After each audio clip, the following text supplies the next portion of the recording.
Yeah, when I talked to the manager of Guadalajara's here on Market Street, he told me that the owners haven't even spoken to the city about the next step.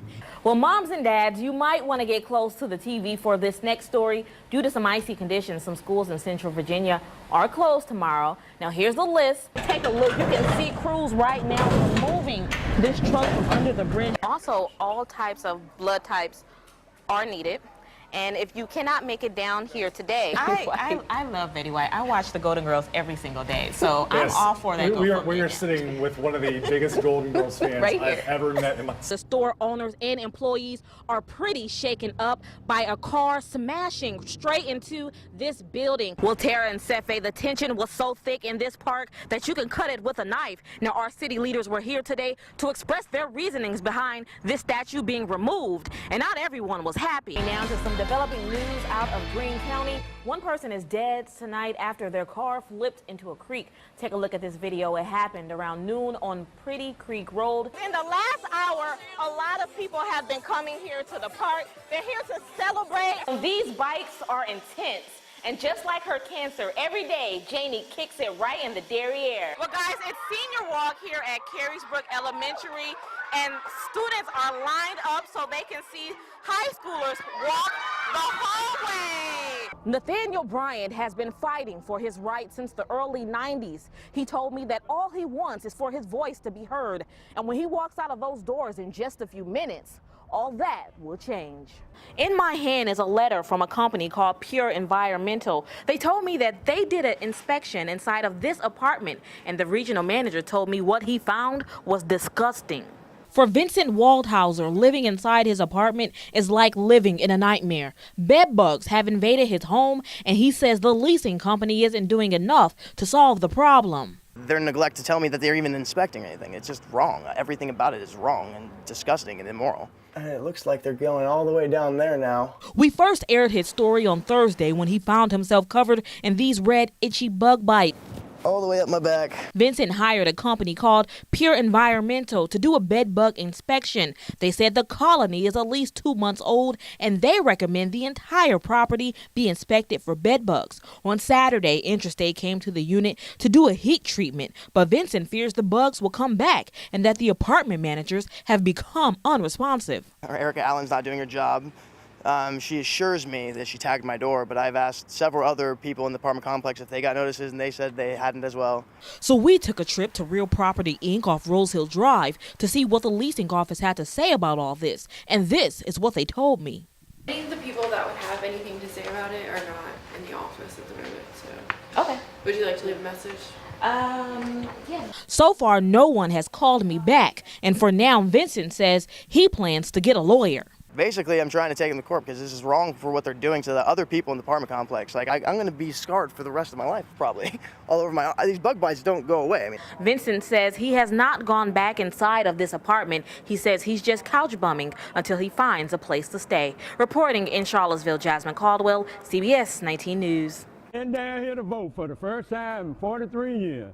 It's a joy that can't be explained. I never thought I'd be making this journey. A journey that Nathaniel Bryant has been waiting on for over 4 decades. It's been a long time, you know. Before he was an adult, Bryant was already a felon. I made some mistakes, you know, when I was young, hanging out. At 17, the Charlottesville native was arrested for breaking and entering.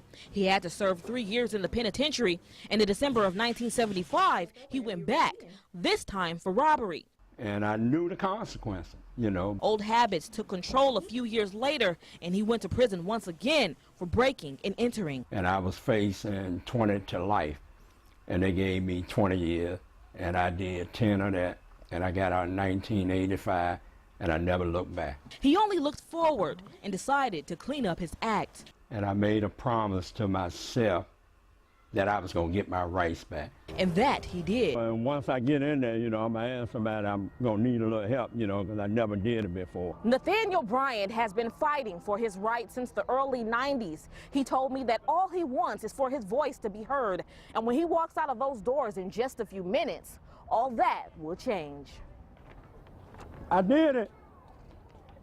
In April, Governor Terry McAuliffe signed an executive order restoring the rights of more than 200,000 convicted felons. Those who had served their time and completed probation or parole now have the right to vote, run for office, and even serve on a jury. But Republicans overturned that ruling, saying McAuliffe could only restore those rights individually. And that's what the governor did. He restored the rights of 13,000 felons.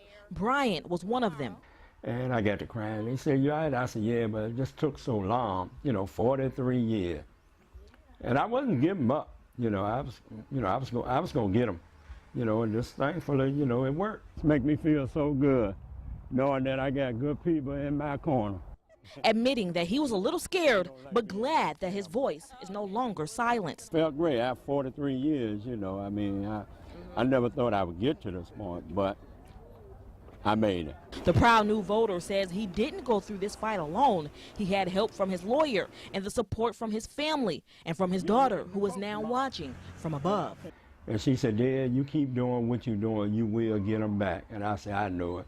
And I told her, I said, "I just hope you be around," because she had got real sick, And it took a lot out of me, but I held on. In the last few days, the issue behind removing the Robert E. Lee Monument has grown tremendously. Anytime somebody finds something offensive, it's opportunity to have it removed from society. City Council members Wes Bellamy and Kristen Sakos fully support the idea of removing the statue as well as renaming Lee Park. History that we honor through statues and memorials needs to be a history that speaks for what we believe in.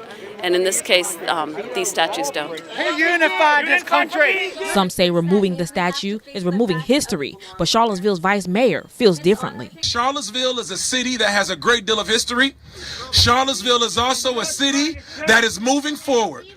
And as we move forward, in my position, civil rights, as well as the opportunity to make everyone feel included, trumps history. Many supporters felt the discussion was one-sided because they didn't get the chance to speak. Wes Bellamy, are you going to allow an opposing point of view? This was a rigged job. There should have been opposing points of view, respectful. When people can't have an opposing, respectful conversation, then that's all that's left to us, is to holler above the speakers because we are not allowed to speak ourselves. Governor Terry McAuliffe vetoed a bill that would have stopped local governments from removing Confederate monuments, leaving the decision to remove them up to City Council. This is a period at which we really have an option to make this decision. State law is now clearer than it had been, and so people have really been calling on us to make a decision.